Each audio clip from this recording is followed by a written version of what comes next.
Welcome to Respawn Aimfire episode 173. I did not mute Twitch in my headphones, so I heard the entire intro as I started talking. But we are Respawn Aimfire, the Kick-Ass Irreverent Gaming Podcast. This is episode 173. I am here with... I'm me being Holden DePardo. I'm here with... Would you like to introduce yourself? So, I'm Brent Gillahan, homies. What up? I'm so dumb. No, not at all. You're doing a new podcast now. Do you want to, what do you call it? I'm drawing a complete blank. Do you want to mention that podcast? There's a term, and I can't remember do you want to plug it? Do you want to plug the podcast? That's what it is. Yeah, sure. I co-run a PlayStation podcast called the Untitled PlayStation Podcast with my buddy Dan. Yeah, we talk about PlayStation, do all sorts of stuff. I make videos on YouTube, Porkchop 118, have the Uncultured Opinions podcast where I talk about film and all that. I stream, I guess, on Twitch, but that's pretty much it. All good stuff. And this, again, is Respawn Aimfire every Tuesday morning at 9 a.m. Eastern. Put us in your ears with your favorite podcast service, or put us in your eyes by searching for Respawn Aimfire on YouTube.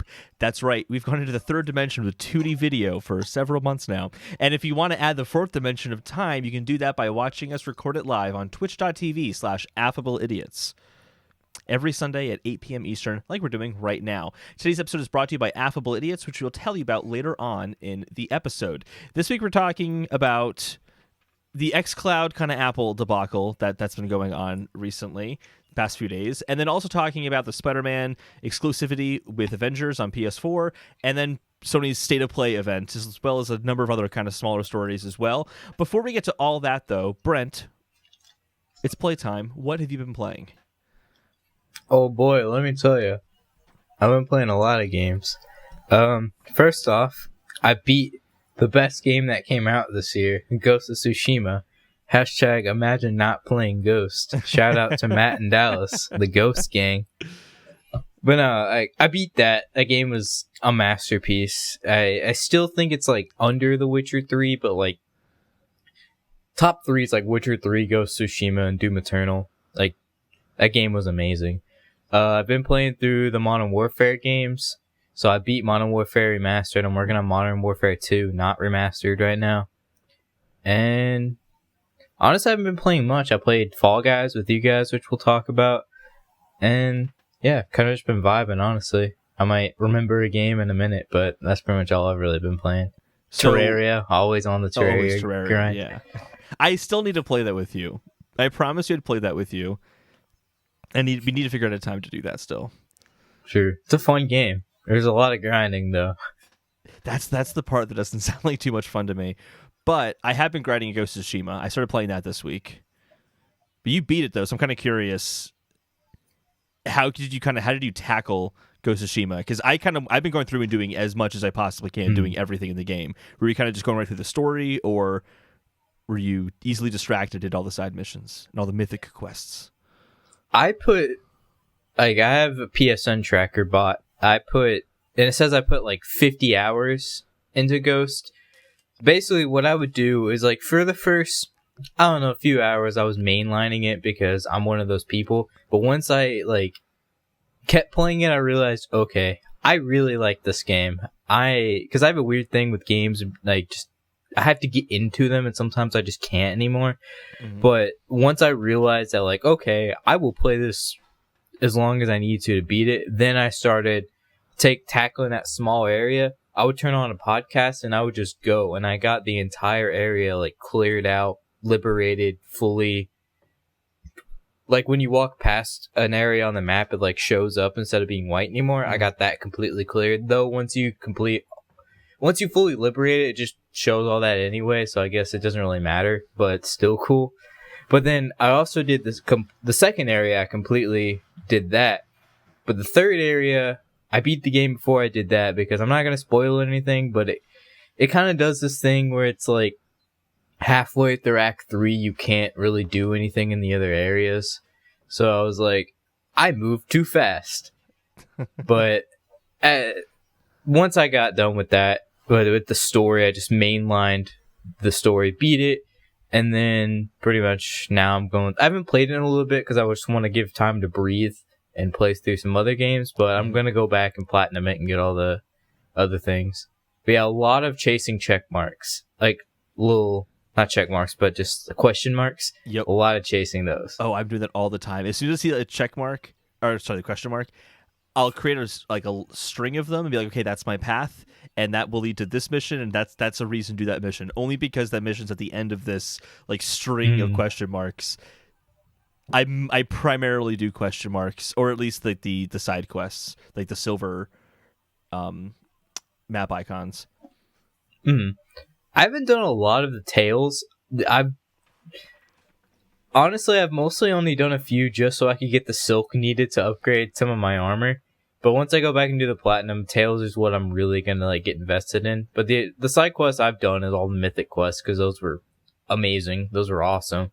And I've done quite a bit of Tales, but I haven't finished anyone's quest lines or anything yet. The Heavenly Strike mythic quest is so sick. When you get to that final sword battle at the end, and it's raining, and there's the lightning kind of coming down and illuminating the darkness. It's so fucking epic. It's good. It's amazing, and it seems like that's pretty. It's not like that's unusual. There's a lot of really kind of just epic little sword fights you get involved in, but that was the first one that I got into, and I won't forget that. I actually used the the sword kit from that. That's sick. From that mission, just to remember it again because it was fantastic. Nerds at Large is in the Twitch chat right now. They're saying, "Whoa, Holden finally killed Chad." I am pleading the fifth. I am not going to comment on whether or not I did that or not. But I'm also suspicious that Nerds at Large is claiming this when they caused Chad to cough last week. So I don't know. Chad's had this. They run, might be man. involved in that. Like, I'm Chad's son, so I mean, it only makes sense.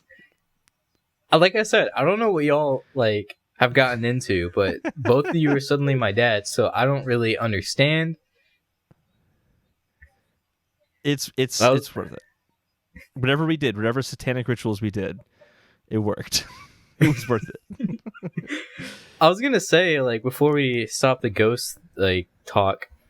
For one, Nerds at Large, you didn't have me on. You had the other members of the Ghost Gang, Matt and Dallas. I was a little upset about that. I'm just kidding. I love you guys. But on Ghost, it took like a lot of like inspiration from old Japanese movies, which was awesome. Like all the Kurosawa films, to just make a lot of duels and stuff just feel awesome. Mm-hmm. And I love that so much. I think you're really gonna like when you get to the 6 Blades of Kojiro. I think you're really gonna like that quest a lot. Well, so far every quest has been fantastic, so I have no doubts. Have you done the speaking of the is it Kurosawa? What's the director's name again? Kurosawa. Have you done the Kurosawa mode where it's black and white and kind of grainy? I've done it a little bit. Once I get the platinum, I want to go back and replay it in that because I still wanted to experience it. Like, I don't want to say the way they intended because they give you the mode for a reason. But I want to experience it in its beauty first before I turn to black and white. But Kurosawa mode looks awesome. Like, they do more than just put, like, a filter on it. Like, they change, like, audio stuff. Hey, it's really cool. So I do want to do, like, a New Game Plus playthrough on that once they add that. Because they probably will, hopefully. That's a good idea.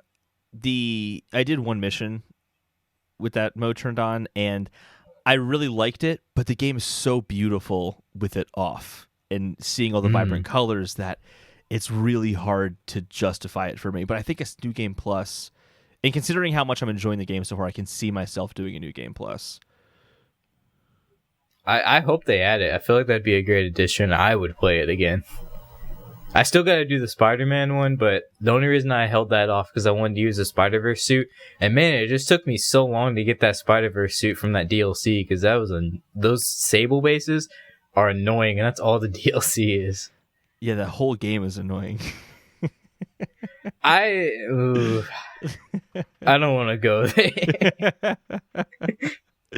No, to each their own. I'm just not a big Spider-Man fan, but I get it. If you like the game, there's definitely a lot to do in that.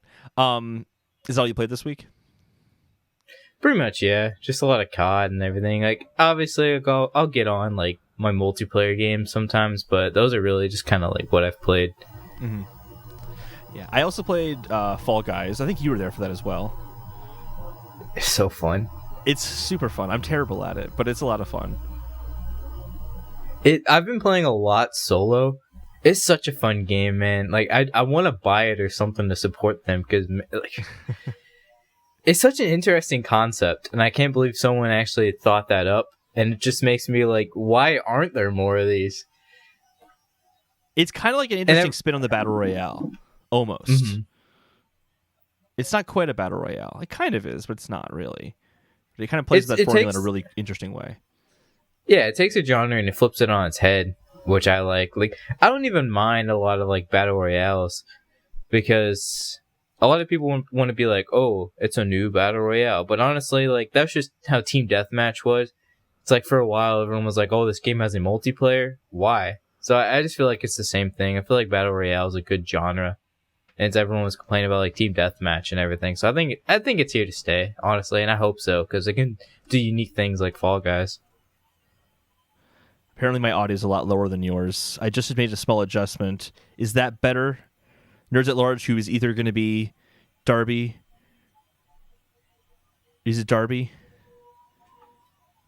Hey, don't forget Jeff. Or is it Jeff? Okay. Well, I'm thinking it's Darby. Yeah, I knew it was Darby. Yeah. Thanks, Darby. Yeah, so Fall Guys. It's one of those games that makes comedy a part of games. Not many games can kind of pull that off, but I'm laughing a lot while playing it. It's super, super enjoyable. I also played Paper Mario Origami King.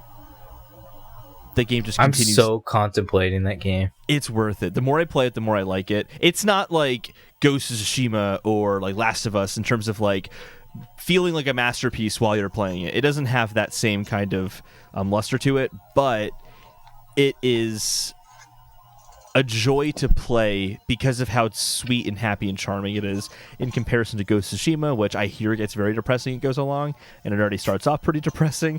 Last of Us, which is a joyous romp throughout the entire thing, it plays well against those. It's kind of the perfect contrast for me. So I'm really liking that. I highly recommend getting it. I don't know how it fares against other Paper Mario games, but I'm enjoying this one. Yeah, I see like the discourse being like either like, oh, it's a fun game, y'all are just hating on it more, or it's like, oh, this is too simple, it's not Thousand Year Door 2. So I don't know. It's like Paper Mario seems like a series that no one can really pinpoint what they like about it.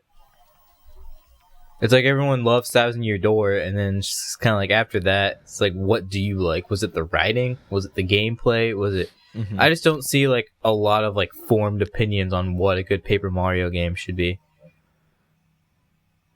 Yeah, the fan base seems divisive about it, but also the developers have kind of talked about how they have to change up the combat system every single time, that they're changing it up so often that it doesn't seem like they have a consistent formula in the same way that Mario games are always about jumping and Zelda games are always about, adventure and puzzle solving.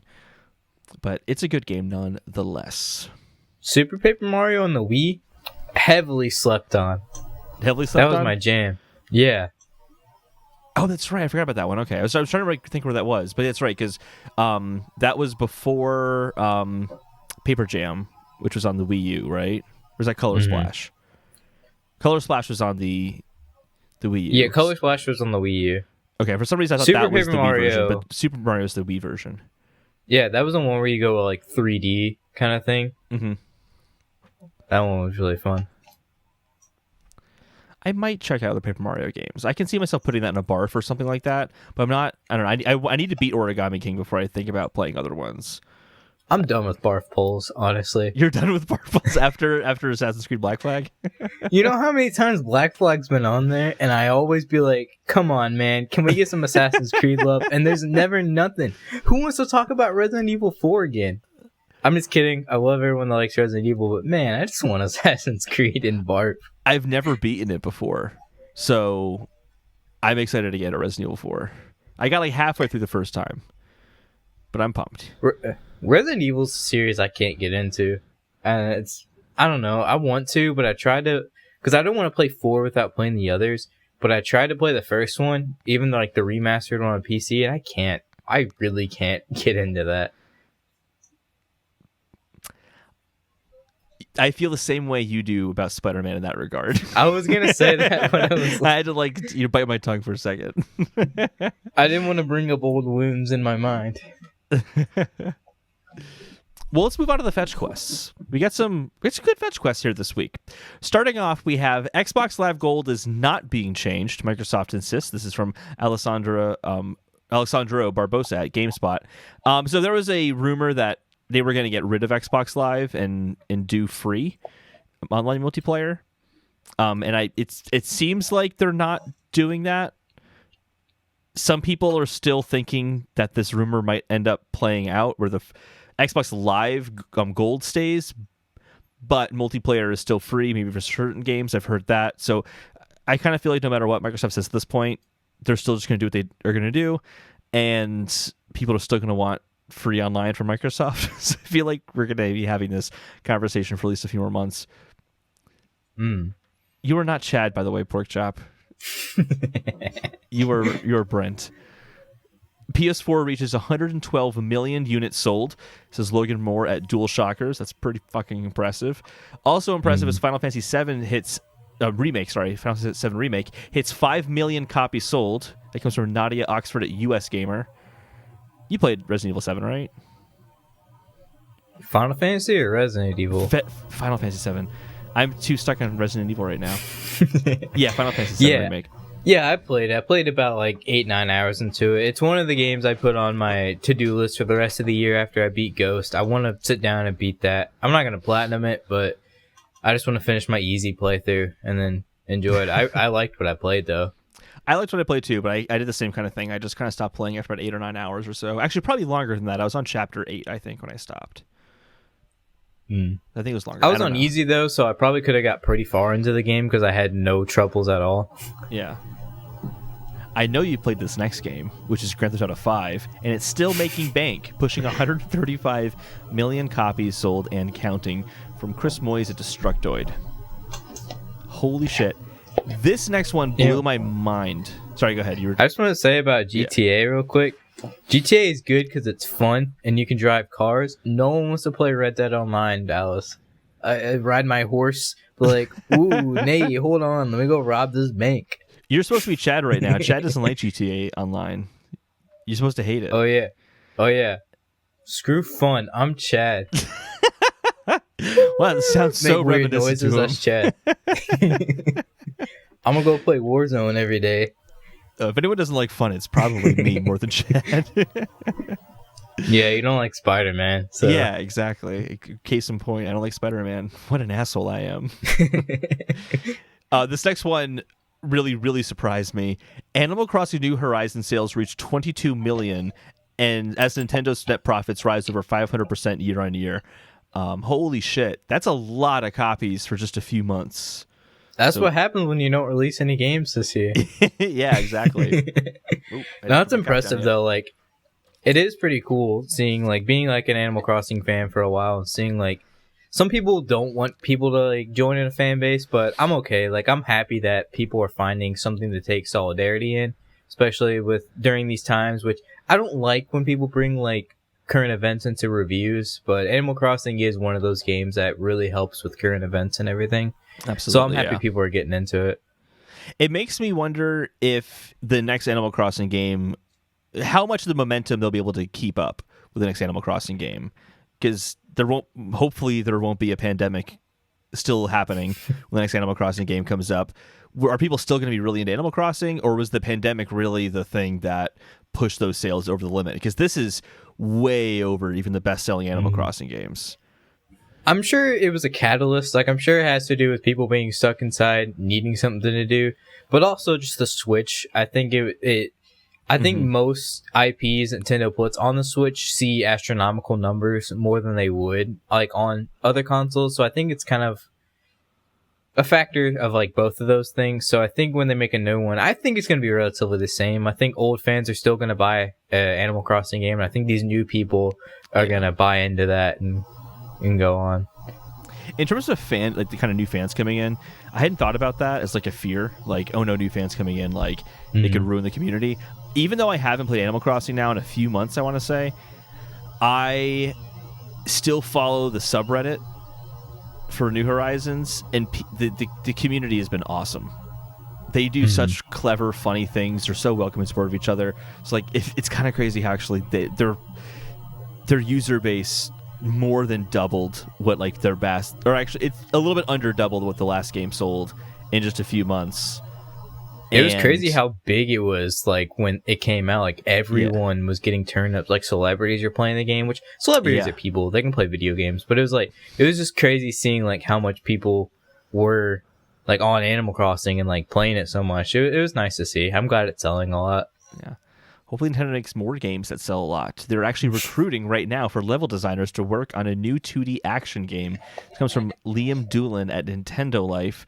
They were basically asking in a tweet that featured Yoshi's Crafted World and New Super Mario Bros. U Deluxe. So this presumably they're looking for those kind of style of platformers, but they do specifically call out 2D action games. So that's cool to see they're still working on that. I still like the 2D style of games, so I'm still I'm happy to see that Nintendo's going to keep that up. Like, I'd be devastated. I'd say those are some of my bread and butter for real, like 2D platformers and all that. Mm-hmm. Even just 2D Zelda games, I would be devastated if there were no more 2D Zelda games. Like, I like the 3D ones, but the 2D ones are great. They're so good. Yeah, those are great on the 3DS, and I'm glad we're getting a little bit like with Link's Awakening on the Switch, but I hope they double down and put a lot more on the Switch, especially if we're waiting for like Breath of the Wild 2 or something. I want, well, obviously the Metroid Prime 4, but on that kind of Zelda, even though it's not 2D. Why not though even 2D? I would love just a collection of Zelda games. Like, there's that rumor of the Mario collection coming out for the 3D ones. I would kill for like a 2D top-down or 3D Zelda collection. Like, either or. I hope they do it. Yeah. That would sell like hotcakes. If I were to pick, I'd say 2D. I think 2D would be really sick. I would like to play like Ocarina of Majora on a new console like the Switch, but I would honestly kill for more 2D representation because I don't think they get as much love as like an Ocarina or anything. Yeah. I also just think that overall the 2D games are better for puzzles and for difficulty. They're not I think the 3D ones are easier. Like, it's Seasons and Ages, if you go back and play those games, they were actually there were some pretty difficult parts of those games. Also, 3DS, one of the big highlights of 3DS for me was that it had every 2D Zelda game. Every single one is available. I want that on Switch. It'd be fantastic. This next story I think you're going to be more excited for than I am, was that Rocksteady reveals they are developing a Suicide Squad game. Thank you, Dennis Patrick at GameRanks. Brent, your thoughts? I'm so hyped. Like, I guess I kind of am like the superhero DC guy. It's like, I want more Batman because that's my bread and butter. Batman, Spider-Man, I guess. But man, Suicide Squad, like, I feel like we've known this for a while. And it's like there's always... I'm on so many tangents in my head. But I'm extremely hyped for it. I saw people be like, oh, this is anticlimactic. Why are they announcing it now? Why don't they just release it? Well, it's like every single time there's an event or something, there's always, what's Rocksteady working on? Is it Batman? We don't know what they're working on, so I'm going to assume it's Batman. So, I mean, it kind of makes sense to, like, temper expectations. Like, hey, before we get to Fandom, Suicide Squad, that's what we're doing. Warner Brothers is probably doing Batman, but we're not. So, and then there's rumors that it might be a game as a service, which I'm okay with. I mean, Avengers looks really fun. I would kind of like a single player game, but I think there's room for more games as a service. And I think, honestly, they get rode off way too fast because there's a lot of fun ones, especially Destiny 2. I feel like they handle the campaign, even if it's not written well enough, I feel like they handle it.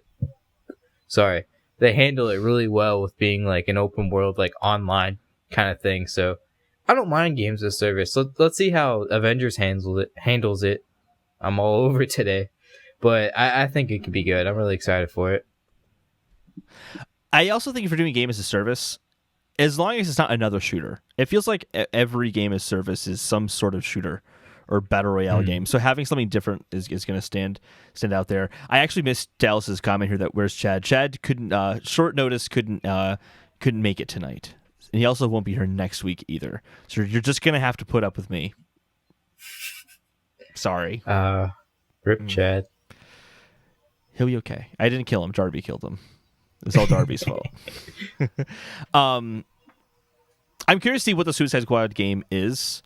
I'm going to kind of the Avengers comparison.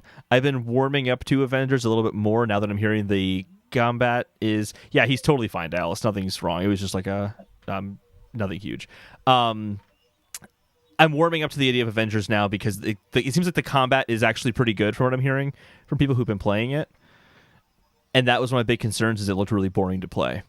So I might end up being interested in it now. I don't know. We'll see.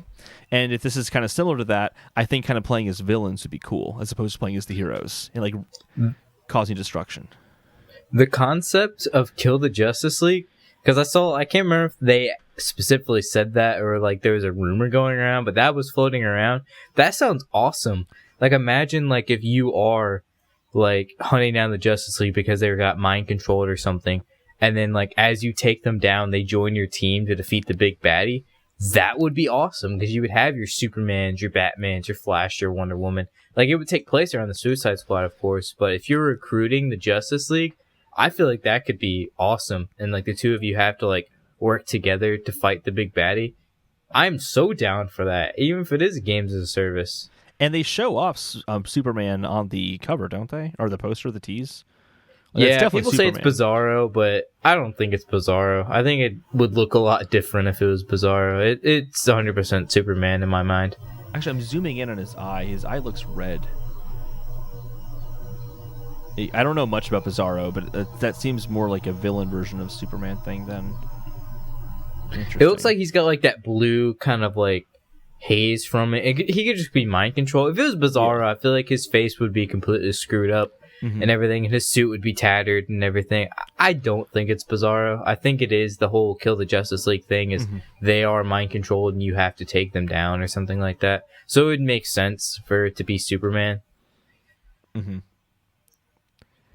Because like if it was Bizarro, why would the Suicide Squad need to take him down? That's a Superman job. I don't know. And I hope this could be their own unique world. I have no idea, though. I hope it's not Ultraman, because Lego DC Villains just did that plot, and I don't want to copy. I didn't even know there was an Ultraman. I really don't know much about like comic book stuff in general. Yeah, so... it's the Justice Society. They come from like another... I think it's the Justice Society. They come from another Earth, and they're kind of like... different versions of them, but then they turn evil and it's just weird. Like there's Owlman and everything. Well, lots of games feature creatures from other planets, kind of like Pikmin 3 Deluxe Switch version, which will arrive on October 30th, 2020. I had to take the segue opportunity. I had to do it. It was just too good. That's from Jenny Leda at Silicon Era. I've not played Pikmin before. I don't know if I'm getting this or not. I'll cop it. I haven't played it, and I think that's the point. Everyone's like, I know I focus too much on what people say, but it's like, I like being in the conversation. I think everyone's like, yo, why would you buy this for $60? And I mean, I get it, but it's like, they're adding more content. Let's be honest, and everyone's tired of this excuse. No one bought the Wii U. There's so many good games they made that nobody played, and now they're coming out on the Switch, and every IP gets a resurgence when they come on the Switch. So I mean, it's a good move for Nintendo. I mean, if you want to say like, I don't want to pay $60, I get that, but it kind of makes sense. Everyone spends $60 on these things. Like, I feel like I had this conversation with Tropical Freeze when Donkey Kong Tropical Freeze came out, when Link's Awakening came out, when Mario New Super Mario Bros. U Deluxe came out, when Mario Kart 8 Deluxe came out. Like, it's always like, why is $60? They're not adding anything new to it, and it's the same thing every time. It's like, well, people are buying it, so they're gonna keep doing it. Like, if you don't want it to happen, then don't buy it. But everyone buys it. I buy it. And people make these games. Like, they still put work into these ports. Labor has to be paid. Like, games are probably going to $70 now. So, I mean, obviously a port doesn't need that. But it's like, we still see that games aren't really making that much, even from the $60 price tag. So, I think it makes sense. I think people think they know how to price a game, but they're not really making the game, I guess. So, it's hard to tell, like, what you need to put your budget towards. and what also, makes a price a price. If they're obviously making more money off of this than they would off of Breath of the Wild 2. But the profit off of this goes towards Breath of the Wild 2 as well. So, like, I don't mind. I'm just funding the company I like because I want more games from them. So, I don't know, it doesn't really bother me too much. Yeah, Nintendo's usually a company, too, that, like, they'll take pay cuts or step down or something if they need to, like, help things. So, it's not like an EA or anything, in my mind. So, I don't think... Nintendo needs to make a profit, obviously. There's a bottom line. But I don't think it's, like, CEOs being greedy, being like, hey, we need more money. Like, it is going to a lot of the devs and everything, too. Well, Nintendo had a huge loot box problem. They really screwed people in Splatoon 2, so... Doom Eternal... Yeah, they screwed people with Splatoon 2 by not having a matchmaking. Yeah, okay, that is very valid. And by having Salmon Run be time-based and not... Or, it's not available all the time. It's available at certain times. It's ridiculously stupid. I don't like it. Yeah, I don't know why. A lot of people are going to like that Doom Eternal and The Elder Scrolls Online have been announced for PS5 and Xbox Series X with free upgrades. Brent, you must be excited about this one. I know you love Elder Scrolls Online. Oh, and Doom Eternal. ESO I need to get back into, but Doom Eternal, I have an underrated tweet, and I found it super funny. I was like, I bought this on Steam. Do I get a free upgrade when PC2 comes out? Well, no, that's exciting. I mean, I didn't buy it on PS4, but I think I will, so my brother can play it because he game shares with me. So it's hype to know that like all these games are going to PS5. If you haven't played Doom Eternal, it's $30 right now. Please play it. It's the best shooter I've ever played. And if you can't play it on PC, play it on there because mouse and keyboard I'm telling you, it makes such a difference for Doom. It's a godly experience playing Doom on mouse and keyboard. It's designed for Doom. There was a video, or designed for mouse and keyboard. There was the video of the guy fighting a martyr on PC, and seeing him, I can't even comprehend how he moves so fast. But it's because I'm thinking about a controller. He's using keyboard and mouse, but he destroyed the martyr in like 10 seconds. But like switching between weapons super fast and all that.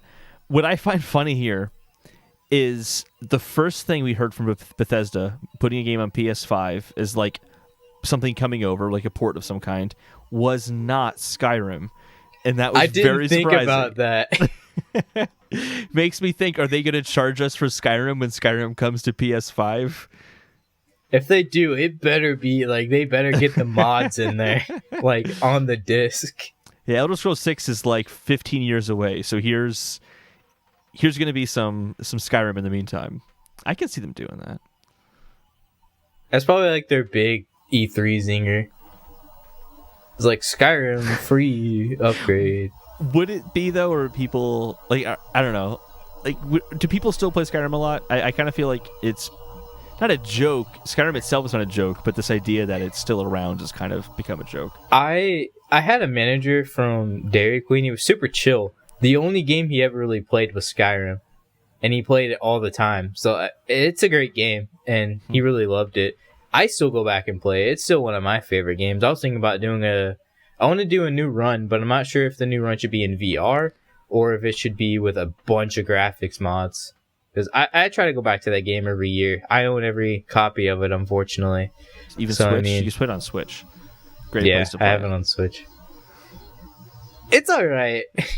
I had to wait literally 24 hours for my code from GameStop, though, so please don't buy digital codes from GameStop app.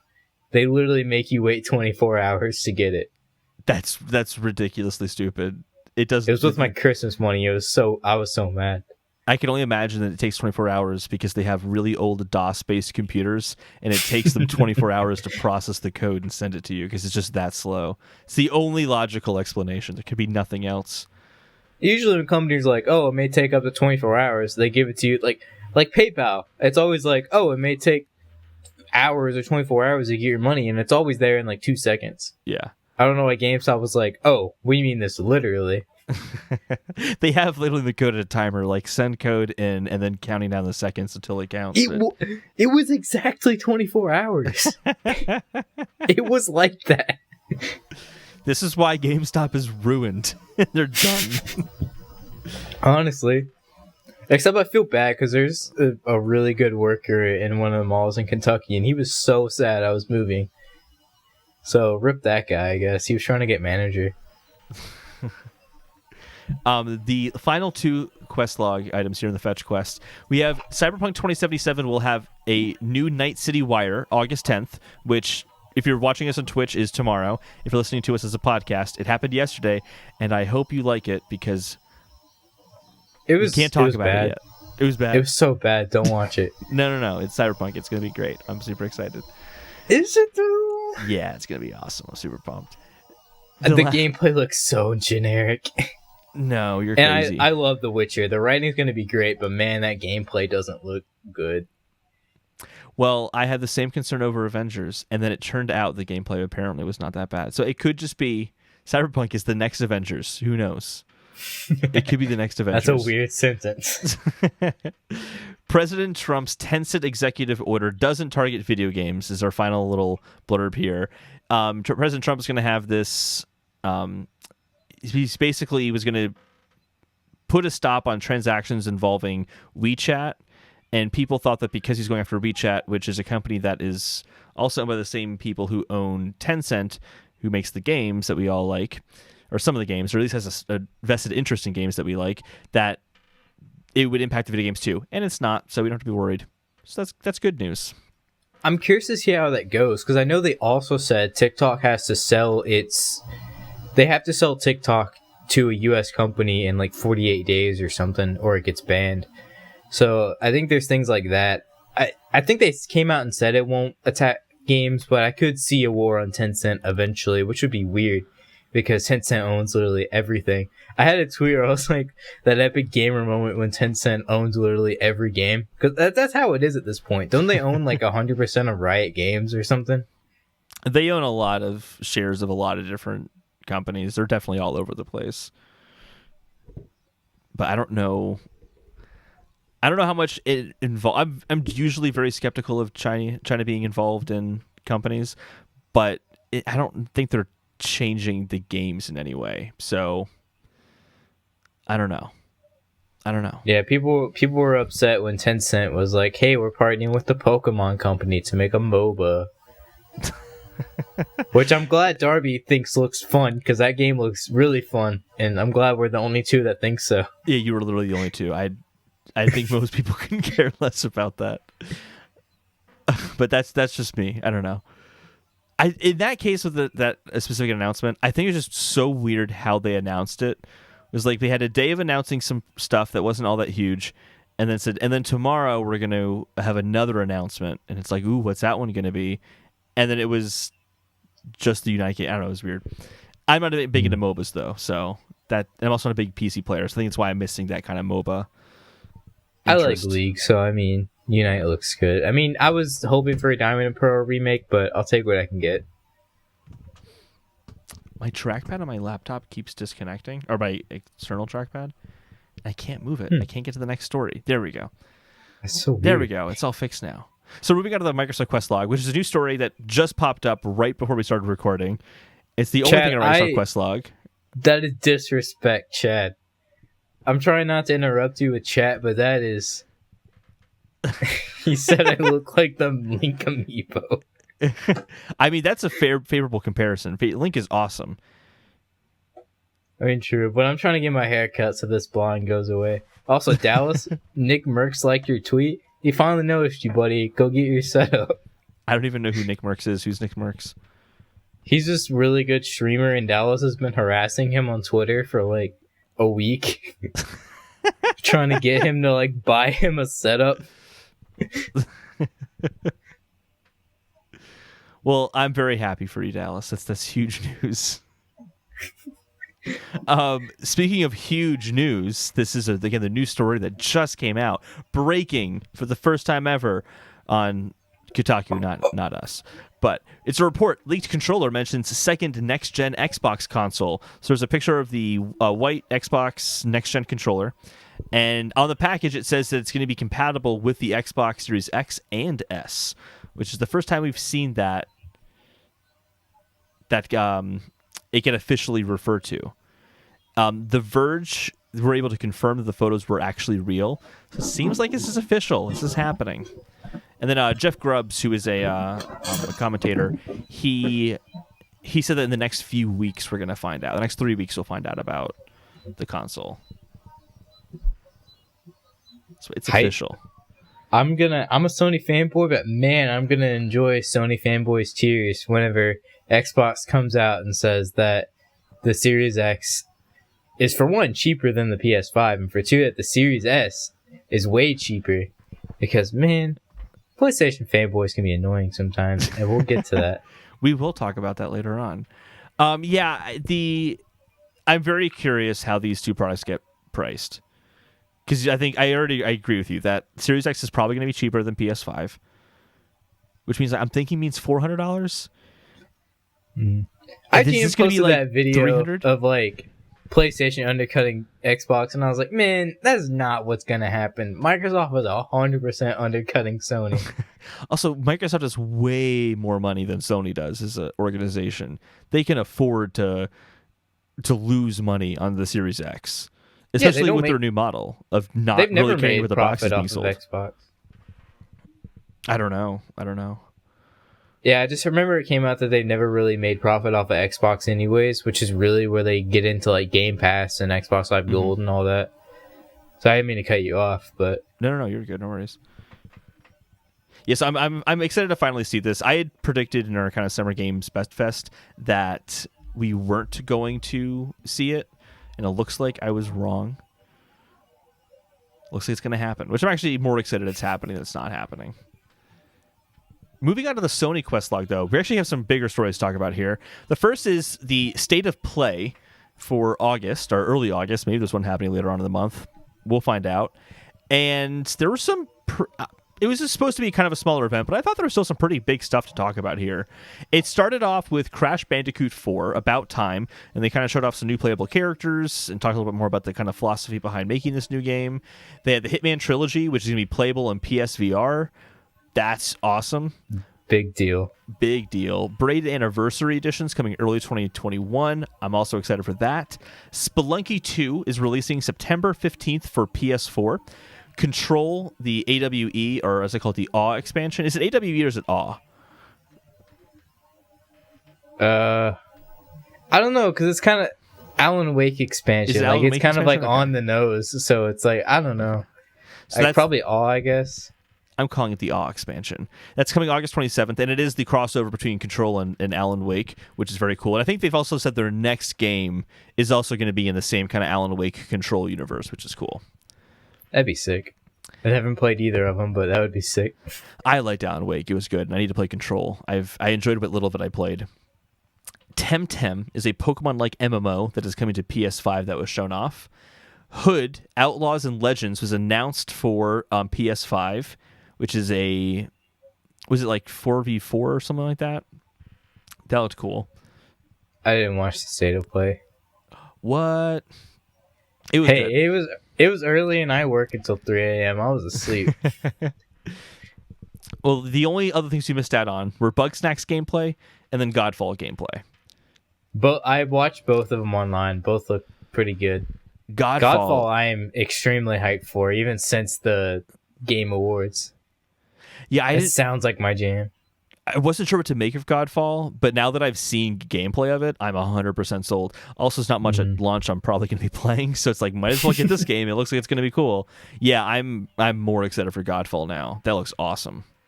Super pumped about that. Did you play Braid? Have you played Braid before? I have not. I haven't either, but I've always wanted to play it. Jonathan Blow, who made that game, also made The Witness. I love The Witness. It's probably among one of my favorite games. And so I feel like I need to play Braid. And I've put it on Barf a few times to kind of relate to you there. I've also felt the pain when Braid gets put up there and doesn't get chosen because I really want to play Braid. So I'm thinking, okay, the Anniversary Edition's coming out. Maybe that will finally happen. But I do have a question to ask you real quick, because I was just thinking about when we were talking about launch. When you get your PS5 and you go to the store and you get your launch games, are you going to get them physically or digitally? Because I'm going to get digitally for the whole generation, but I think I'm going to get physical like that night. so I can play them, like Spider-Man and all that. So I wasn't sure like what people's thought process is when getting a new console, launch games and all that. So I'm doing the digital only version of the PS5. So everything's going to be digital. I never use the disc drive on my PS4 like ever. And I have the digital version of the Xbox One. So I'm totally into the digital side at this point. I don't think I'll ever get a physical disc ever again. I can't see it happening. I'm going to get the disc drive for sure for my other stuff, but I'm going to go full in digital this generation. I just don't want to come home with my PS5 and wait like 5 hours for Spider-Man to install. Yeah, that's one thing I'm not looking forward to. I really hope, even though it's probably not logistically possible, that there will be some sort of mechanism to say, hey, I pre-ordered this game, please install it so it's just ready to play at launch. Probably not going to happen. I would like it to happen. Yeah, they could do like a little Spider-Man bundle or something like that, maybe. Yeah, it's going to come with, regardless, it's still going to come with the, the Playroom, Astrobot Playroom. That's going to be pre-installed, so that will be there regardless.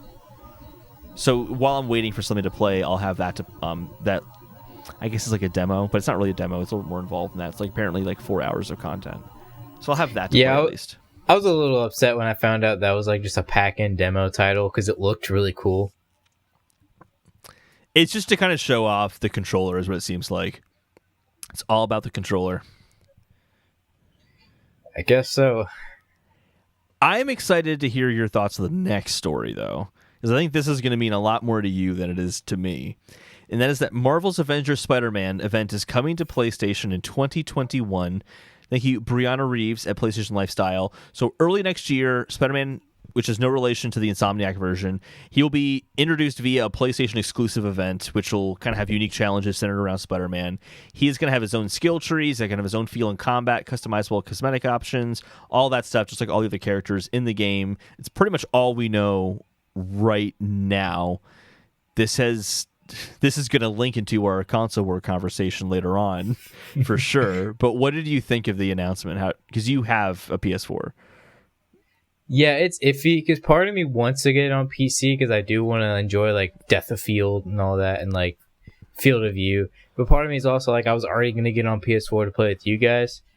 The whole conversation of is PlayStation anti-consumer though that's kind of like spurred from this is... Short answer, I think so, but not because of Spider-Man. I have a bunch of reasons I think Sony's anti-consumer. But in terms of the Spider-Man exclusivity, I'm not too upset about it. I mean, I get it. I have a PS4, whatever. I understand that. But I had an Xbox when Spider-Man PS4 came out, and he was always my favorite superhero next to Batman. And I didn't get too upset about it. I guess I was like, okay, I'll save up for a PS4, I guess. Because that's just kind of how the cookie crumbles.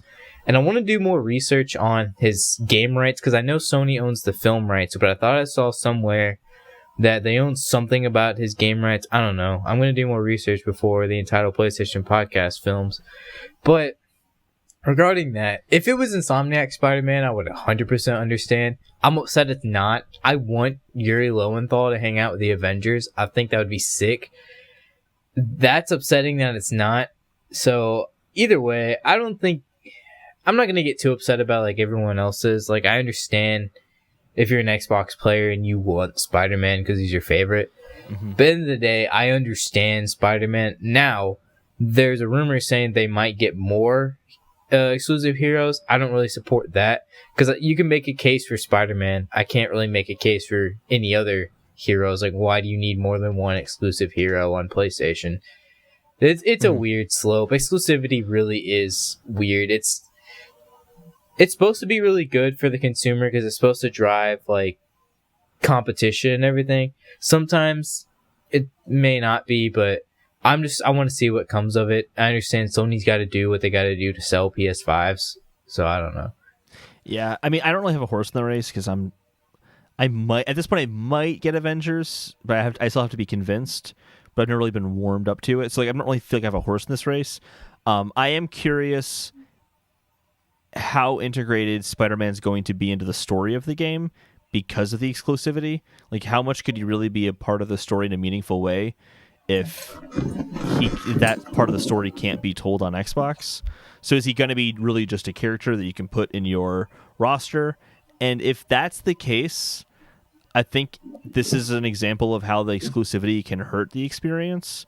And like in that way, I can kind of get why Xbox fans are upset, because not only do they not get the character, they also don't get to see how that character would interact in the story. And that second part also could be a concern for PlayStation players, where like, yeah, you have this character, but when it comes to cutscenes and it comes to the story happening, that character you love to play might not even be a part of the story. So I think, like, I get why Sony's doing it. I don't know if it's anti-consumer. Like, I'm kind of with you there. Like, I don't know if it's anti-consumer just because this is a pretty normal practice. Like, how many years did Xbox have like exclusive DLC and things like that before PlayStation got? I mean, PlayStation's had it for a while now, but yeah. Blessing, I think, said something really good on PS I Love You and kind of funny. I can't remember if it was Blessing or Imran. I think it was Blessing. It was something about like once they do like the big year 2 expansion, they could be like for year 1 they're not really doing anything, and I agree with this fully. Like year 1 they're not really going to do anything for you because the campaign's already done. Even Greg said that like you're going to beat the campaign, and it's going to be done already before Spider-Man even comes out. But then whenever year 2 happens, Spider-Man will have to be there. I don't think on Xbox, if he's still exclusive, I don't think there's any room for them to like not put Spider-Man in the cutscenes. It's like an Ultimate Alliance thing. It's like there's people in the cutscene, but they're not in your party. Like you're not necessarily like they don't have like a lot of exclusives, except technically the first one technically did on Xbox for a little bit, but I don't know. There's not really exclusives, but it's the same thing. It's like people are in the cutscenes, but you're not necessarily playing as them. So like Spider-Man could be there trying to fight Ultron or whatever, but doesn't mean you have to play as Spider-Man. So I don't know. I mean, there's going to be more characters in Avengers than just the 4 you get in a team anyway. So I don't think there's any room for saying that he can't be in a cutscene. It's not that he can't be present in the cutscene, but he can't be a meaningful part of the story in that cutscene. Like, there might not be, like I guess there's going to be character-specific missions in the game that add to the story fully. Will we have that for Spider-Man? Will he be a part of the story? He could be in the background for sure. What I'm curious though is like, so Hawkeye was also announced recently as a character. Hawkeye, I'm looking this up right now, but I'm pretty sure he has his own like story content as well. Yeah, he gets his own kind of like story mission. I think they said they have an arc for him or something. I'm not sure how much it's gonna go, but it seems like every hero is gonna get like their own mission. Like there's like a Hulk mission in the beta or something right now. So yeah, but I'm curious if that's gonna happen with Spider-Man or not. Because if it's not, then I think that the exclusivity has hurt it. If the expansion does include a story content, then it's just exclusive to Sony. It's pretty much like it's always been. Yeah. So we'll have to see how it plays out. Oh, sorry. I'd say it is weird, especially for a game as a service, because that's like saying Destiny, a Warlock is exclusive to PlayStation. So like it is weird. I'm not too mad about it, but thinking about how he's gonna play in, like I said, I think the cutscene will still have him, but I can understand like there's missions that are cut out on Xbox. Like that's content that is totally exclusive. Honestly, it's probably going to be a year exclusivity at this point. Like I think Crystal Dynamics has to go up to Sony and be like, look, like we have to pad this out have some content for Xbox and PC players. Like, what are we going to do? So, PC players are probably going to mod Spider-Man in the game anyway. So I think at some point there's got to be like, okay, he's a year exclusive. I think with all this backlash, they might backpedal a little bit and just make him a year. So by the time year 2 comes around, then Spider-Man's in there. Just kind of like they did with the survival mode on Modern Warfare 2019, which I was so mad about. But even though that kind of turned out to be trash. But I don't know. We'll see. We'll see how it goes. The Warlock comparison in Destiny is a good comparison because it's not so much a skin. It really is like having a new character class that's taken out. I mean, would I be surprised if it was a timed exclusive? I wouldn't be. I guess I wouldn't be surprised either way. There's still a lot we don't know about this and how it's going to play out. So I think that's a good segue into the next part because we've touched upon this already, but rumor Sony doing, quote, a lot of third-party PlayStation exclusive content. It comes from Chandler Wood at PlayStation Lifestyle. He wrote the article, but it was Imran Khan who made the comments. He said them on Reset Era. He said there'd be more upset because next year will be a marathon of similar third-party exclusive deals in PlayStation's favor. In a separate rumor, Final Fantasy 16 might be a timed exclusive for PS5. So we should apparently be expecting a lot of these third-party exclusive deals to the benefit of PS5. Do they need it, though, is like my main thing hearing that is, does Sony need to sell you a PS5 this bad? It's like I said, Sony's not a perfect company. I think I said it before we started filming. As much as a Sony fanboy as I am, I think their games are all they have going for them because Microsoft has made such an effort to be like, hey, we just want what's best for the gamer. So they're not out making all these like weird deals and stuff like that. Like Final Fantasy, I guess, has had like a home on PlayStation for a while. So like 16 being a year exclusive I'm okay with it. Like I had a manager at one of my old jobs. He really liked Final Fantasy. Like he was an Xbox guy, and I would play Final Fantasy 7 Remake, and he would ask me about it. He didn't seem too upset about it because that's just what we're accustomed to at this point, especially with certain like franchises. I wouldn't be surprised if Kingdom Hearts like 4 or something, whatever, in 15 years when that comes out, like if that was a year exclusive or something like that.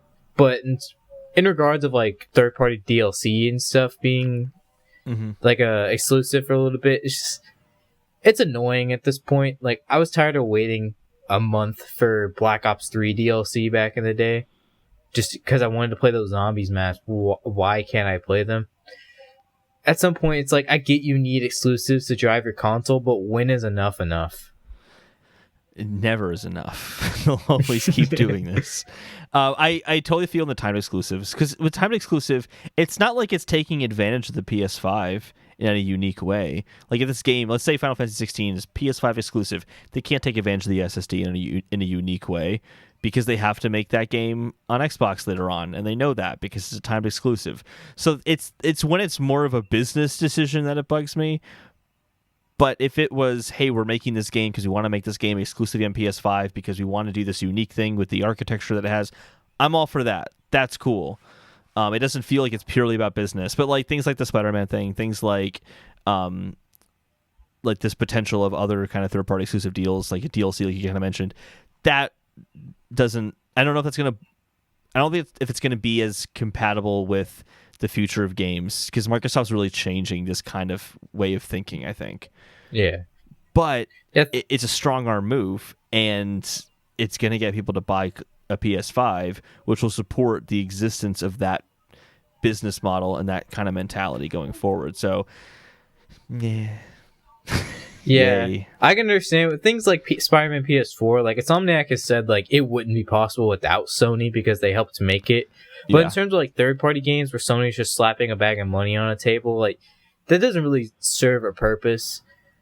It's like technically, but there's not a lot of people thinking that Final Fantasy VII right now is an exclusive because it's going to come to Xbox. So like right now, it's like hailed as a Sony exclusive, but when is that really going to stop when it goes to Xbox?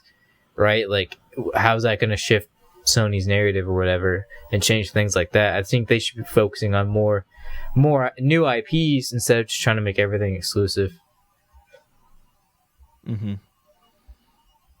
terms of third-party stuff, of course. No, I feel you. Like, I'd rather have a Bloodborne situation. Like, that'd be cool. Yeah, make another Bloodborne IP instead of making Dark Souls 4 exclusive. Kind of thing like that. Or just make Bloodborne 2. I'd be cool with that. I hope so. What are they doing with that? Exactly. I'd be totally fine with that exclusivity. I'm sure we'll touch on that more when we get to our console war discussion. But before we get to that, we have an ad read for you. I'd like to tell you a little bit about Affable Idiots. Affable Idiots is the brand new brand under which our podcast and podcast blah. I totally drew blank here. Which our products and podcasts will live like Respawning Fire. Our new off-color Mr. Rogers type show called AAWY, and also with you, and much more to come.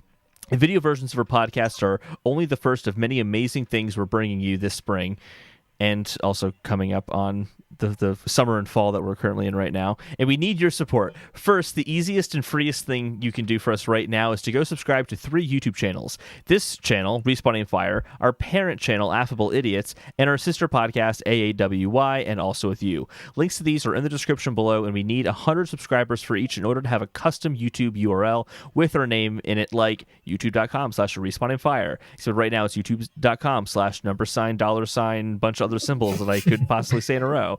You can also do us more good than you know by leaving us a sweet and sexy review over on every podcast service you listen to us on. And to those of you, and to even those you don't. Stars are great, and we want them all, but words of affirmation are the Affable Idiot's love language, so feel free to drop us a message in there too. Finally, Respawning Fire has a Patreon over at patreon.com/respawningfire. Your continued support there has literally paid for our ticket to E3 this June, which you didn't do. This is an old script that I need to change. And Chad does this every week, so I haven't even looked at it.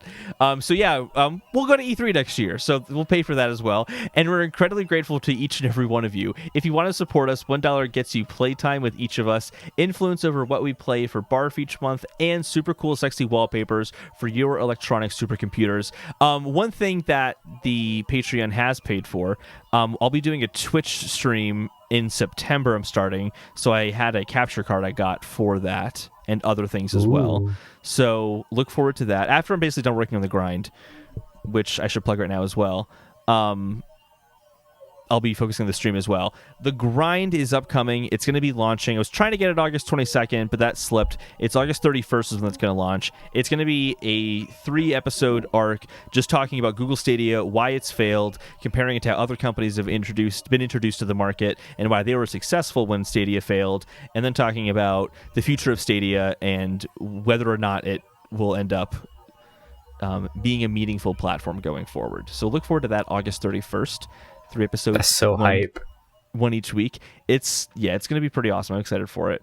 But what's also awesome is our main quest, which actually talks about something I'll be talking about in the grind, which is, should Apple allow xCloud? So we had a subscriber interrogative from @Matt from RI, and it was so good it just became my boy Matt. Yeah, the boy Matt. all capital T, capital B, the boy. It was so good we had to make it our main quest. The question is, would love to get your thoughts on Apple/xCloud developments. So let's just read a little bit about this. So you start an article here from Ron Amadeo from Ars Technica. Apple won't let Stadia or xCloud into iOS, citing App Store guidelines. So Apple claims that they won't allow game streaming apps on their platform because they can't review every single game for the platform. The games would also be locked to the app, which means that they're unable to integrate into the App Store, which would allow for user reviews, but also in-app purchases would be kind of avoided in that case, and Apple wants that share of that money. The App Store guideline forbids store-like interfaces and remote desktop-esque services that connect to a non-user-owned device. So you can have a PC or a Mac at your home that you can remote desktop into because it's your device. That's different. You can't remote into Google Stadia server because that's a different computer that you don't, as the user, own. That's kind of the distinction they're drawing there. And then the store-like services, that's just basically Apple preventing other companies from bypassing the 30% cut that Apple gets from any App Store purchases. So that's kind of Apple's arguments for this. Microsoft provided a statement to The Verge, and then we'll talk about our own opinions on this. Our testing period for Project xCloud preview app for iOS has expired. Unfortunately, we do not have a path to bring our vision of cloud gaming with Xbox Game Pass Ultimate to gamers on iOS via the Apple App Store. Apple stands alone as the only general-purpose platform to deny consumers from cloud gaming and game subscription services like Xbox Game Pass, and it consistently treats gaming apps differently, applying more lenient rules to non-gaming apps even when they include interactive content. All games available in the Xbox Game Pass catalog are rated for content by independent industry ratings bodies such as the ESRB and regional equivalents. We are committed to finding a path to bring cloud gaming coming with Xbox Game Pass Ultimate to the iOS platform. We believe the customer should be at the heart of the gaming experience, and gamers tell us they want to play, connect, and share anywhere, no matter where they are. We agree. Do you agree, Brent? No, but I want to hear your thoughts on it first, since you're more knowledgeable on everything. I think this is ridiculous for Apple to do.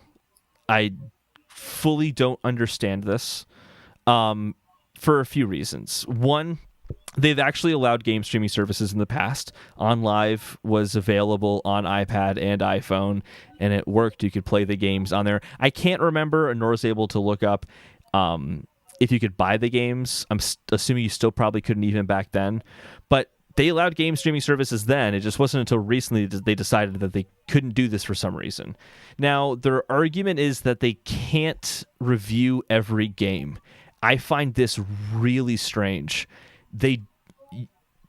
On iOS, you can get Twitter, you can get Facebook, you can get Instagram, you can get YouTube, you can get TikTok, you can get a number of services that stream content from the internet to your device that is not approved by Apple. Apple does not approve every tweet. They don't approve every single Facebook post. They don't approve every single YouTube video. And there's no problem there. That's totally fine and totally allowed. Whereas games have the ESRB or PEGI or some sort of rating board that has never been in a huge way contested for not having the integrity to host a standardized rating platform. No one contests ESRB or PEGI. Like, it's a very well-respected rating system. So you have... Except when it comes to their microtransactions. Well, yeah, but that's not like to the content of the game, or to something that hasn't already been handled by Apple in that case. Well, I guess they wouldn't have control over microtransactions within those games themselves. That could be different. But ultimately, that hasn't been a reason for them to not allow Twitter or those other apps on the platform. Why should it be a reason here? You have ratings, standardized ratings for the games, and you have absolutely no standardization you have some sort of content moderation. There's a lot of questions as to how effective it is for social media platforms. You can go to Twitter and you can see straight up porn. You can just see straight up porn on Twitter, and that's fine on iOS, but not a video game that's been approved by the ESRB. I find that part really weird. The other part, this is my last part, sorry. This is no, you're last good. point. The last thing is with, actually there's two parts. One is with it being interactive. What difference does that make? I really don't understand the interactive aspect of this. So basically, Apple's saying that because it's interactive, they don't want to allow the streaming of the content. But really, every platform is interactive. Twitter is interactive. You know, if you're using a music streaming service, that's interactive because you're hitting the play button to make the music play and not play based on a server somewhere else on a computer that you don't own. So it's fine for Apple Music, it's fine for Spotify, it's fine for Tidal, it's fine for all these things. You can interact there, but because it's interacting in the context of a video game, that somehow makes it different. I don't understand that. That doesn't make a lot of sense to me. And then the final part is other stores have been allowed, or other types of content have been allowed that would usually have a store. And that's been worked out. So like Kindle, for example, you cannot buy a Kindle book on the Kindle app or on the Amazon app, but you can still download the Kindle app and read the books you've already bought. Would it be too much to ask that at least Stadia and xCloud or any other game streaming service that wants to release in the future is allowed to have transactions off of the iOS device, but still allow people to play on the iOS device? I don't think that's unreasonable. They did it with Kindle. Why not here? So to kind of summarize all my points, the whole reviewing every game doesn't make sense because they don't review everything on social media, but those apps are allowed even if they have pornography on them. At least in the case of Twitter, they have pornography on them. The second point I can't remember right now. And then the third point was that they have apps that you can purchase content on. Chad has a 2 cents he wants to throw in here too. He says This is in the Twitch chat. He said, "My 2 cents, they're fumbling around and making up excuses because they made up these rules 10 years ago and they haven't kept up with the times, so they don't know how to handle it. Make your voice heard and tell them to change their guidelines." Yeah, and I agree. We need to change their guidelines.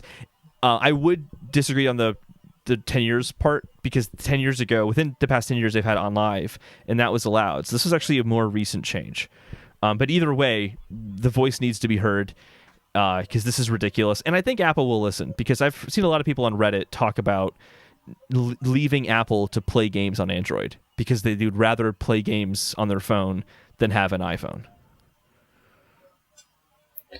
I think the biggest thing to take away from this, honestly, could probably be that Apple wants to make their own streaming services. Yeah. Streaming service. Yeah. It's either that, or it's like Chad said, like if they're just too stubborn, like whatever you're talking about, like on live or something. I don't know much about that, but maybe that was like a small thing, and now they're like, oh, Google and Microsoft trying to take our platform, like, which is still anti-consumer and bad. Like I said before, I was like, Apple sucks, because I mean, I like Apple as a platform. I think they do cool things. Like, honestly, most of my things are Apple besides PC, because I will never have a Mac. But it's just like, why? They always have these guidelines, and sometimes I understand them. I understand the chargers thing, because they want to produce weight. They want to get rid of waste and everything. I understand that. But when it comes to things like this, it's just dumb. And I understand their browser thing too. Like, they want certain trusted browsers, like, to be custom browser with the new update or whatever. Mm-hmm. I completely understand that. But this, with not being able to have xCloud, it's 100% a competition thing, in my opinion. It's Apple and Google, Google and Microsoft just standing above them, being like, give us this. And Apple's like, no, we're not going to let you do things on our platform. Mm-hmm. Especially if they want to start a Google Stadia or an xCloud or something, which it's going to fail. But I mean, I don't know. It's just dumb. I think there's time for them to change it, but if they've had this testing for so long, mm-hmm. like, weren't they only able to play like MCC or something like that? Yeah, just the one game. So like, they've had that for one game, but yeah, if they've had that for so long and like it hasn't been able to do anything with it, I'm sure they've had plenty of meetings with Apple. They've probably tried to give Apple money and they haven't budged. So I don't know what they're gonna do. Even the backlash, like, Apple's way bigger than Android. I think some people saying they're going to go to Android isn't really going to sway Apple that much. But I don't know. I hope they change it, and I still will make my voice heard. But at this point, what are we going to do? Mm-hmm. They've been known to be hella anti-consumer. So what's really going to happen with this? Yeah, they definitely value having a lot of control over their platform, for sure. The whole, whether or not they're making a game streaming service,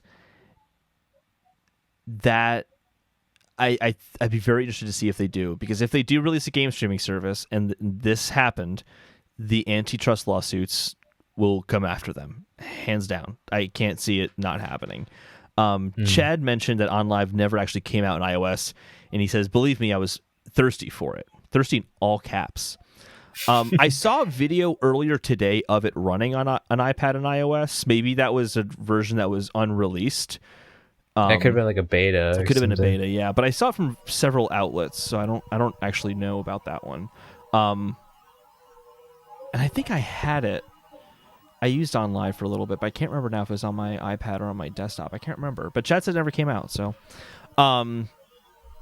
yeah, it's just, the whole thing is extremely strange. But I do think the pressure of them going to Android, people going to Android, is actually great enough. Gamers is a huge market that Apple's not going to want to lose. It's like not having movies on your phone or not having music on your phone. Like, it's going to start to feel like that once game streaming becomes really prominent, and Apple doesn't want to miss out on that. And although the iPhones are the number one selling phone, because of the multitude of Android phones that are out there, Apple only maintains like a 28% market share per quarter of all phones sold. So like, there are a lot more Android phones sold. And that's in America. Outside of America, the numbers are even more in Android's favor. So I think it's a real possibility that a good segment of Apple's user base could transition, because playing games on your phone is really important. It will become really important in the future.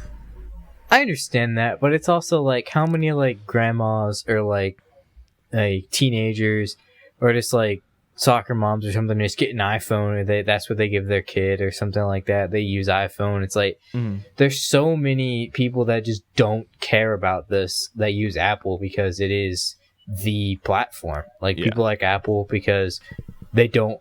Especially that's why I like Apple because I don't have to do anything on it. I had Android for a while and it was fine, but I don't like widgets. Which now Apple's adding widgets, cool, but Android was all about customization, but I just don't care about that. I have my phone to just chill. I mean, yeah, if they had xCloud on it, I probably would use it, and I would probably buy the little Switch-like controller thing, but it's like, I wouldn't use it that much. So I think a lot of people are like me, where they go to Apple for simplicity because they just don't care about other features. So it might be a little bit of a drop, but I think in like 1-2 years, it's not really going to make an impact on them because look at how much they sell also, like computers and watches and AirPods and just a lot of things. I don't think it's going to affect them that much. I hope it does, but I don't think Apple's going to be too bothered by it. It ultimately depends on the user. So, like, Chad has another comment here. I'll touch on that in a second. It depends on the user. So, like, someone like me, I have an Apple Watch, I have an iPad, I have the Mac, I have the iPhone. I'm not switching to Android again. I've done Android twice. I'm not doing it. I'll suck it up. I'll play my games only on my monitor. Big deal for me. Someone like I heard was talking. I was listening to the Kind of Funny XCast, and Gary Whitta shared his thoughts, which were very similar. Which is like he has his whole family. His whole family is involved in iOS now. They're not going to just transition over. Chad think about how many like many like music producers and stuff and like writers only use like MacBooks and stuff like that. Like there's still so much of a market base of people that just don't care about that. Most professionals use Mac. So yeah, the people who play games like religiously, those people I think could be swayed. But it's kind of to be determined how many of those people are on Apple and would make the move. Chad is commenting on Live. I said I saw videos of On Live. I wasn't sure if they were just an actual product or if it was a demo they were showing off. Chad said they had all sorts of adverts for it, and they had the app to browse the catalog, but the online streaming part never actually ended up working. There's a Touch Arcade article detailing the end of On Live, and they mentioned that it never made it to iOS. Okay, that's good to know. Cool. So they've been consistent about that then for 10 years. And then you change that. I don't think it makes any sense going forward. Yeah, it really doesn't. I mean, I get like YouTube and everything. Like, I kind of get the interactive part of it's like you're meeting up with other players, like MMO, something like that. Anything can happen. You can get scammed on Roblox or something. But I mean, you can get scammed on Twitter. So I mean, I get part of it. But it's if online never existed, OnLive never existed on Apple, then 100% I believe Chad that it was probably a 10-year-old thing that just doesn't make sense anymore. They kind of need to change on it. But I do believe that they're seeing Google and everything get into streaming and be like, we're Apple, we can do this, even though that's what Google said. But I don't know. Yeah, and to go into the whole like, antitrust part of that again, where they are working on a service, like hypothetically, they're realizing their service is not going to be ready for a few more years. If they can push it out and make it so there's no competition on their platform, there's not already like a precedent for using xCloud or for using Stadia on, laughingly saying Stadia on iOS, then I could see from a malicious standpoint them doing that. But I don't know. Like I guess I'm trying to be optimistic that they're not trying to do that. But it is kind of hard to not look at this from an antitrust lawsuit perspective. Also considering they were just in an antitrust hearing in Congress like last week. So the timing of this is not great on their part. But we'll see how it turns out. Brent. Yeah. Something, I don't know if you know about this about me and Chad. Me and Chad are incredibly fucking humble. So you have a whole segment called We Are So Fucking Humble. This week, you wanted to discuss something very particular. You're our guest. We are so humble. The floor is yours. I'll try to keep this brief, but this is a thing that's been clawing my mind for like a week or two. Like I want to make a video on it because like some people I'm trying not to be like that because I don't want to sound like pretentious or anything. Like saying some people just don't understand. Like it sounds pretentious. But one thing I want to touch on is console wars and how useless and pointless they are in 2020. Because so many people want to defend like a hunk of plastic. Like I get it, you spend $500 on a box, you want to support it, which is understandable. But you don't need to dunk on someone else to get satisfaction for buying it. And honestly, one tidbit, Xbox does not care. Like, they don't. They've said plenty of times that they're not trying to sell a box. They're doing this just because that's just what happens. That's the industry, is you release a new box. And honestly, I mean, if they didn't release it and there was only a PS5, for one, that's a monopoly. And for two, it's like, the Xbox would probably get undercut so much, even if they don't care about selling a box. So they're going to make one, but they don't want you to buy it. The fact that Halo Infinite is on Xbox One, like the VCR version, they have Xbox Live Gold, which it sucks that they're not taking away, because I think that would be the ultimate zinger for them. But absolutely, they have Game Pass. They have so many things that they just don't care about. And I get some people will say like, oh, that's just because Sony dominated in this generation, and maybe so, but you also have to think about management. That was Don Matrick at the beginning of this generation, who was all about movies. Hey, this is the Xbox One, we're about movies. And then now you have Phil Spencer who's like, we're about games. We just want to see the gamers be happy, and we want to give stuff for the community. That he said plenty of times he likes PlayStation. He's not trying to undercut them. So it's like there's so many Sony boys like myself, but so many other Sony boys that just like go out and attack Xbox. Like, Xbox, they have Halo. Halo looks bad. Look, here's Horizon Zero Dawn. It looks amazing. Like, that's not all Sony has. I mean, that's not all Microsoft has. And even then, a lot of Sony PS5 games aren't coming out on the PS4.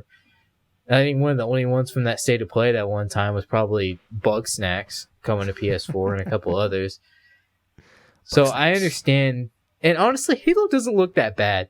People took one screenshot of Halo and said it looked awful. That screenshot looked really bad. That screenshot looked really bad. That screenshot's bad, but the rest of Halo didn't look that bad. And honestly, I believe it's like a 5 months old build, because Microsoft was like, hey, people are begging us for Halo gameplay. They're going to say the game's going to be delayed if we don't show it. Do you have a build ready? And 343 is like, oh, we have a build from like 4 months ago. It's the only one ready. I believe that's what happened. I think Halo's going to look not like drastically different when it comes out, but it's going to look better. Mm-hmm. And also, was the whole controller thing this week or last week? Did y'all cover it last week? The DualShock 4 and DualSense thing? Actually, that was technically this week, and I didn't include it. But yeah, so the DualShock 4 controllers will work on PS5, but not for PS5 games. Yes. That ruffles my feathers. And that's another thing where I think Sony is anti-consumer. And I get in a lot of fights on Twitter because I'm young, and this is the only time I have to do it, and I get really scrappy. But it's like, I've been trying to like explain to people so much that Xbox is allowing their controllers to be used on Series X. DualSense may have adaptive triggers, which is awesome, but the fact of the matter is they have to develop for the lowest common denominator, which is the Xbox One controller. If that doesn't have adaptive triggers, then third-party games aren't going to be exclusive to adaptive triggers. And then even Sony exclusives, I don't think there's going to be Sony exclusive that needs you to feel the vibration of the trigger, like to pull it halfway. I think there's a way around it if you were to do so. And then like the microphone, just plug in a microphone and blow on it. Like there's so many ways a DualShock 4 could be used, especially since, and everyone's like, oh, it's not, people are acting like the DualSense doesn't come in the box. It does, but it doesn't come with 4 DualSenses to be able to play a dumb party game. Like if I want to play Overcooked with my family, where we're just grabbing any controller we have, like we're not worried about adaptive triggers and stuff like that to just play something with my family, like things like that. Like the Switch lets you use like GameCube controllers and Joy-Cons and Pro controllers and this, that, and the other, third-party Hori controllers, 8-bit Do, things like that. Like, that's what needs to happen. Why can't Sony allow you to do that? And why are people defending things that clearly are not in their favor? Mm-hmm. I don't know. I really don't want to sound preachy and pretentious about it. It's just annoying sometimes because it lets big companies get away with things that... Ooh, that reminds me of this whole stupid Disney Plus thing with Mulan. You have to pay $30 for a rental, and people are eating that up when you don't get to watch the movie if you cancel your subscription. Just buy the Blu-ray. I don't understand why you just don't buy the Blu-ray, but companies, man, they're really... I agree with you, though. I mean, the behavior is really dogmatic, where people will defend or attack the other company just out of this like dogmatic belief that PlayStation's the best, or Nintendo's the best, or PC's the best, or Microsoft is the best, and some people would say Stadia is the best. There's a kind of that dogmatism everywhere, and it's really destructive. And it's not even exclusive to video games. Like, this is, not to get too political, but like, this is exactly what bugs me about politics, is people get so attached to Democrat, Republican, and they're so dogmatic about it that it becomes really hard to have like reasonable conversations. But to bring this like back into video games, people don't look at facts or things like that. And if they do, they'll skew things in the way they want them to, and there are natural human biases that can play into that. But like, when it's attached to a company like PS5, for example, like the SSD is going to be really amazing, and Sony fanboys love to tout how like it's going to be this amazing thing that is going to change games forever. And it's like, okay, but if we look at the facts of this, like, it'll only impact like the exclusive games, which is like 20, 25, like, 30, we'll say 40 games, to be really generous, 40 games for the next, like, 5 years, 6 years, 7 years. That's cool. Like, you'll get your Ratchet and Clanks, but your Call of Duty's still not going to run amazingly. Yeah. It's a stepping stone towards a future of SSDs in games. And it's an important step, and it's great that it's happening. But like, the claims get so huge, and that it becomes kind of obnoxious to an extent. And then you'll have on the other side people complaining about the PS5 because of like, well, how they're handling backwards compatibility. It's not everything. It doesn't go back to PS3, PS2, and it's the worst. And it's like, you're making this one thing huge when it doesn't need to be. And to be totally clear, I do this all the time. Like, I'm not immune to this. I feel that. Yeah, I'm not immune to this at all. But like, I get that with Humans Nintendo. are flawed by nature. Like, I think everyone like does stuff like this. Of course, yeah. I get like this with Nintendo. Like, I'll defend Nintendo's online. I will defend Nintendo's online. I know it's illogical. I know it's not as good as PS Plus or Xbox Games with Gold. Not Games with Gold, Xbox Live Gold. Nothing about Games with Gold is good. That I don't think anyone would disagree with. But it's good for a while. Lately, it's not been super great. But yeah, but like, I love Nintendo, and I'll defend them, to the death. And I totally, it's totally dogmatic in a lot of ways. But like, going to another side of this that's like not great is like Games with Gold, like, is not the greatest thing ever. Like, that dogmatism can also prevent us from criticizing that. And like, oh, you're just being nitpicky about like Microsoft. It's like, hey, I'm just mentioning the complaint. Like, it's not me attacking Microsoft. It's not me hating them. Like, on that same kind of note, earlier this year, I was very concerned about PlayStation 5 and the messaging and how that was going to play out. And, I was wrong. But and I kind of attacked you for that because I was a Sony fanboy. No, it's good. I was making a bold claim. Like, it should have been criticized. But like, it wasn't me hating Sony. It was me coming from the perspective of like, hey, I like Sony. I don't want to see them fall down. I'm kind of worried that might happen, but like, let's talk about that. I tried talking about that on Reddit a little bit, and I got attacked, like completely attacked for being a Microsoft fanboy. And I'm like, I'm not even a Microsoft person. Like, if I'm a fanboy of anything, it's not Microsoft. And it was insane to me. You can't be a fan of something and want it to get better because people take that. Like, I get it. I'm young and I'm dumb on the internet, so I get like taking criticism like, oh, you're attacking the thing I like, but sometimes it just comes down to criticism thing. It's about how you say things. It's about all that. Mm-hmm.